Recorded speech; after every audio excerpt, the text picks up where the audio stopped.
Alors maintenant, on veut savoir pourquoi est-ce que l'Espagne voulait explorer. Alors, on va regarder l'Espagne et leurs motivations pour exploration.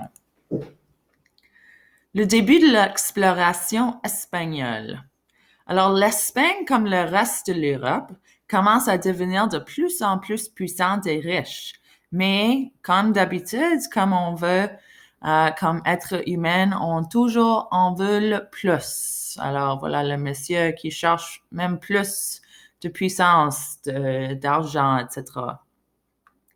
Alors, roi Ferdinand et la reine Isabelle voulaient faire comme le Portugal et explorer le monde pour la prospérité de leur pays. Alors, souvenez-vous que le Portugal était en train de faire les explorations pendant l'âge de l'exploration comme on a étudié.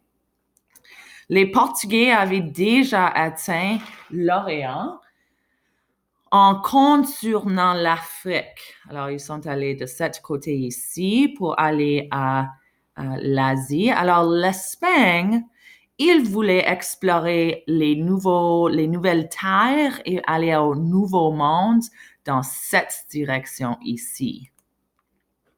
Alors, ils ont chargé Christophe Colomb à traverser l'Atlantique, l'océan Atlantique qui est de ce côté ici, à trouver des nouvelles terres. Alors, ils ont dit, on peut voir ici le premier voyage, c'est en bleu. Il est allé voir Cuba. Il a dit, oh, ben, regarde toutes les choses qu'on a vues, toutes les choses que j'ai apportées. Mais je pense que je peux aller voir d'autres choses. Alors, il est allé encore, il est en rouge. Il est allé traverser, il voyage aux Caraïbes, il voit toutes sortes de choses. Alors, ils avaient plein de succès. Alors, il est allé encore. Et jusqu'à maintenant, il est allé voir l'Amérique centrale. Ici, on n'est pas encore dans où se trouvent les Aztèques, mais on est en train de conquérir et prendre toute cette terre ici. Chaque fois qu'il retourne, le roi et la reine disent, oh, excellent, Christophe Colomb, regarde toutes les ressources que j'ai trouvées. Alors, ils avaient plein de motivation, certainement religieux. Alors, les rois catholiques envoient des missionnaires, on voit ce mot encore, les missionnaires, comme on a vu avec la Renaissance. Alors, ils ont envoyé des missionnaires pour convertir les peuples autochtones. Alors, les peuples autochtones sont des peuples qui viennent d'ici. Alors, ils ont envoyé des missionnaires pour dire, vous devriez être catholique. Les soldats d'Espagne, les conquistadors, comme lui ici, ils agissent comme les soldats pas simplement d'Espagne ou d'un royaume, mais aussi de Dieu. Alors, ils étaient comme la force que les missionnaires n'avaient pas. Les missionnaires parlaient avec eux, ils essayaient de lui convaincre, mais les soldats, lorsque ils ont converti ou ils ont conquis une pièce de terre. Les conquistadors sont là pour dire vous allez croire en la chrétiennisme. Vous allez être chrétienne. Alors, l'ethnocentrisme, un autre mot de vocabulaire qu'on a étudié pendant la Renaissance, c'est la façon de penser comme eux autres, alors penser comme une Européenne. Ils pensaient que ceci justifiait leur cruauté et les oblige, les peuples conquis, de convertir au catholicisme. Alors, c'est à cause de leur ethnocentrisme, nous sommes le meilleur, la façon qu'on pense est le meilleur. Alors, ils étaient en train de faire quelque chose de bien pour les autres personnes de leur convertir au catholicisme. L'autre motivation d'exploration espagnole, c'est certainement économique. Alors maintenant, toutes les ressources du nouveau territoire appartiennent à l'Espagne. Toutes les choses qui se trouvent en Cuba, en Amérique, maintenant, ça appartient pas aux personnes qui habitent ici, ça appartient aux personnes qui habitent en Espagne.